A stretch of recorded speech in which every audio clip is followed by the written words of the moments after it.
कमल। शंकर भगवान की शिवरात्रि एक आराधना की रात्रि होती है। आज बहुत सुंदर सा उपाय है, बहुत सुंदर सा, शायद आपकी जिंदगी में सबके काम आए, सबके काम आए। जिसको प्रैक्टिकल करना है वो यहाँ से जाकर भी कर सकता है, कहीं पर भी कर सकता है। करना जरूर, कहीं सियोर वाला हमारा झूठ तो नहीं बोल रहा, इसलिए प्रैक्टिकल करते रहना चाहिए। इतने सारे पकड़ाए हैं, इन्होंने भी तो प्रैक्टिकल करा तो फल मिला कि नहीं मिला? करो, कहीं सियोर वाला झूठ बोलकर तो नहीं गया, प्रैक्टिकल जरूर करो।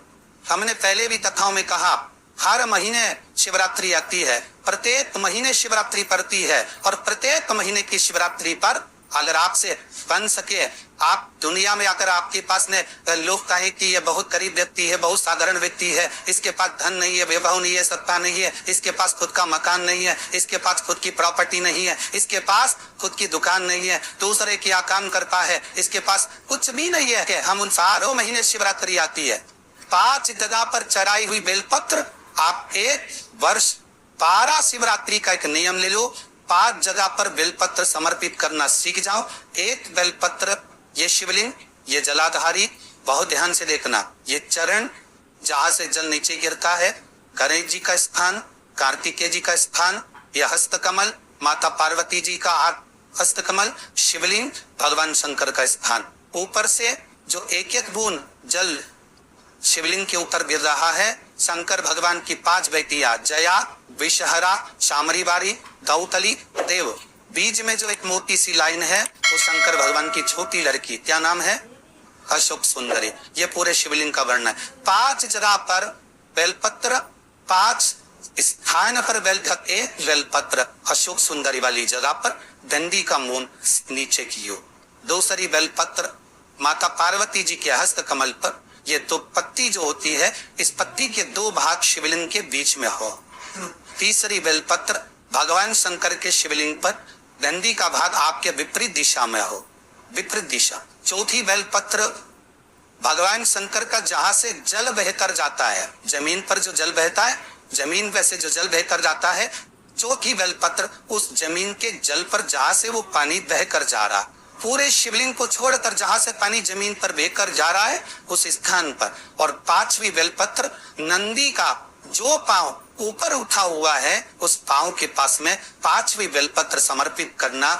एक शिवरात्रि से लेकर 12 शिवरात्रि जो 1 वर्ष तक कर लेता है, 1 वर्ष अपनी कड़ी मेहनत के साथ में मेहनत पूरी करना। और ये 5 बेलपत्र हर महीने जो शिवरात्रि आती है उससे समर्पित करना प्रारंभ कर दीजिए और मेहनत करना प्रारंभ कर दीजिए, आपको आपके कर्म का फल मिलेगा। शमी के पेड़ के नीचे, शमी के वृक्ष के नीचे प्रत्येक महीने में शिवरात्रि आती है, हर महीने शिवरात्रि आती है, प्रत्येक महीने शमी के वृक्ष के नीचे तुंगरू का जी पाप नाम लेकर महाराज एक घी का दिया, उसमें एक काली मिर्च और एक 9 डालकर घी का दीप जला देने वाले के घर में तभी संपदा की कमी नहीं आती, सत्ता और संपदा की कभी कमी नहीं आती। जब कोई दवाई शरीर में नहीं लगती, शुगर हाई जा रही है, बहुत ऊपर जा रही है, गोली खाने से भी कंट्रोल नहीं हो रही, एक बेलपत्र के यमक 2 पत्ती के बीच में आप लोग पढ़ सकते, चैनल के माध्यम से आप जरूर उसका स्मरण करेंगे। 3 पत्ती की बेलपत्र रहती है, जिसको प्रैक्टिकल करना है वो यहाँ से जाकर भी कर सकता है, कहीं पर भी कर सकता, करना जरूर। कहीं सियोर वाला हमारा झूठ तो नहीं बोल रहा, इसलिए प्रैक्टिकल करते रहना चाहिए। इतने सारे पकड़ाए हैं, इन्होंने भी तो प्रैक्टिकल करा तो फल मिला कि नहीं मिला? करो, कहीं सियोर वाला झूठ बोलकर तो नहीं गया, प्रैक्टिकल जरूर करो। 3 पत्ती का बेलपत्र होता है। जब भी हम शंकर भगवान पर बेलपत्र चढ़ाएं, शिव जी पे चढ़ा हुआ बेलपत्र उठाकर 2 पत्ती और तीसरी पत्ती के बीच में जो डंडी होती है उस डंडी को पकड़कर बाबा कुंदतेश्वर का नाम लेकर भगवान शंकर का स्मरण कर इन बेलपत्र को बीच 2 पत्ती और तीसरी पत्ती के बीच में जो खाली जगह है डंडी, उसको पकड़कर कुंदतेश्वर भगवान का नाम लेकर उस बेलपत्र को चबा चबा कर खाओ। दिन में अगर आज की आग शुगर को लेवल नीचे लाना है तो दिन में 3 बार कुंदकेश्वर का नाम लेकर खाओ, शाम को चेक करना शुगर नीचे की ओर आ जाएगी, लेवल पर है। कौन सा भगवान का नाम लेना है? कुंदतेश्वर महादेव। धतूरा कब चढ़ाना चाहिए इसका विशेष ध्यान रखें। इससे शिवरात्रि है, प्रदोष है, या सोमवार है, या कोई विशेष आपका उत्सव है, आप शिव जी पर धतूरा चढ़ा सकते। या विशेष कोई बीमारी ऐसी लग गई है या विशेष कोई तकलीफ ऐसी हो गई है जिसका निवारण नहीं हो रहा तो आप धतूरा चढ़ा सकते। धतूरा कराने का ये क्रम है, हल्दी में भिंगो का धतूरा तराया जाता है लक्ष्मी के लिए, चन्नर में भिंगो का धतूरा तराया जाता है आयु की वृद्धि के लिए। अबीर, अबीर एक सफेद कलर का बॉर्डर होता है, अबीर गुलाल जो होती है वो रंग अबीर डलता, समझ गया आपने देखा होगा अबीर हो। तो अबीर में धतूरा जो भिंगो का तराया जाता है, अबीर को लगातार तराया जाता है, वो रोग मुक्ति का के लिए होता है। वो रोग मान लो घर में अशांति ज्यादा हो, रोग बीमारी ज्यादा घेर रही हो, तो शंकर पर थोड़ा सा शहद चढ़ाकर आप जब पूजन करते हो, जल चढ़ाते हो, अनुष्ठान करते हो, अभिषेक करते हो, जब शिवलिंग का पूजन करें, जब शहद चढ़ाएं तो उसमें से जरा सा शहद एक चम्मच में रख ले, वो चौखट पर लगा देने पर बीमारी, रोग, अशांति सब समाप्त हो जाता है, घर में सुख बढ़ना प्रारंभ हो जाए। कमर आपको लगे क्या आपका बेटा सरकारी नौकरी की तैयारी कर रहा है, गवर्नमेंट नौकरी की तैयारी कर रहा है, या जॉब की बहू तैयारी कर रही है, बेटी तैयारी कर रही है, खूब मेहनत करे, आपका बेटा भी मेहनत करे, बहू भी मेहनत करे, बेटी भी मेहनत करे, जो नौकरी की तैयारी कर रहे हैं खूब मेहनत कर दिल से। पर घर का यदि एक व्यक्ति भी बेलपत्र के वृक्ष के नीचे सफाई कर देता है और एक शिवलिंग का निर्माण कर पूजन कर 5 बेलपत्र समर्पित कर बाबा से ये प्रार्थना कर लेता है कि उसका इंटरव्यू हो, उसको पास होना चाहिए, उसकी नौकरी लगना चाहिए, मेरा देव अधिदेव महादेव, अगर आपने सोमवार की अष्टमी को ये करा है, जब शिवरात्रि 12 महीने आती है, किसी भी शिवरात्रि पर करा है,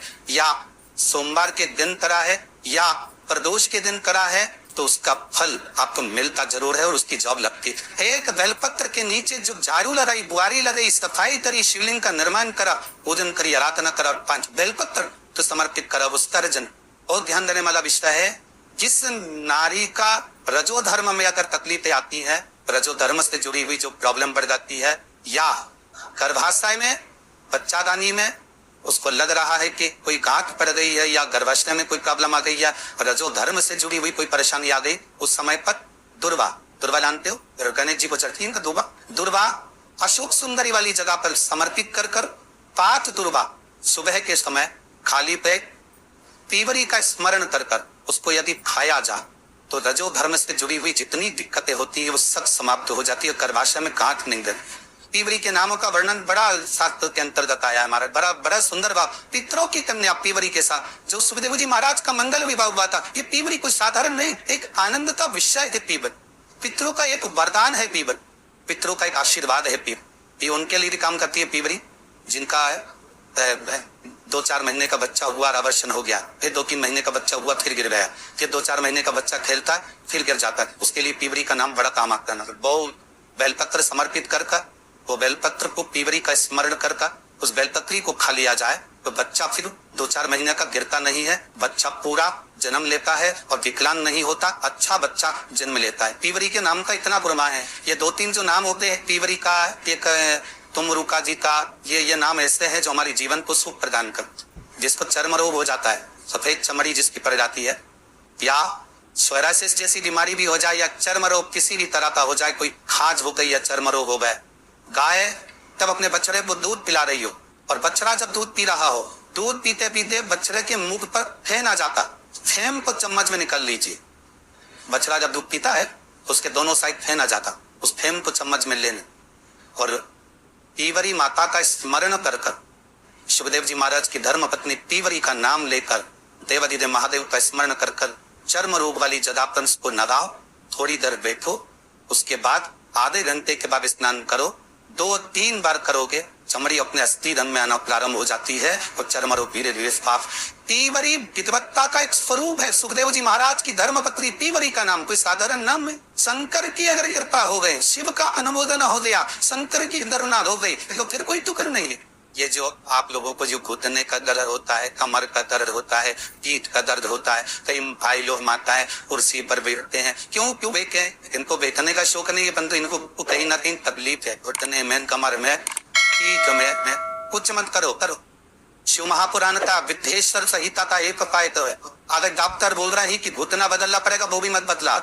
एक मौका दो शिव महापुराण को और कर देखना ना। शिवरात्रि के दिन रात्रि को 12 बजे शंकर के मंदिर की चढ़ी हुई बेलपत्र शंकर के ही मंदिर से उठाकर रात को 12 बजे मंदिर का शिखर देखकर चबा कर खा लीजिए। जिंदगी में कभी घुटना नहीं बदलाएगा, ना घुटने का दर्द होगा।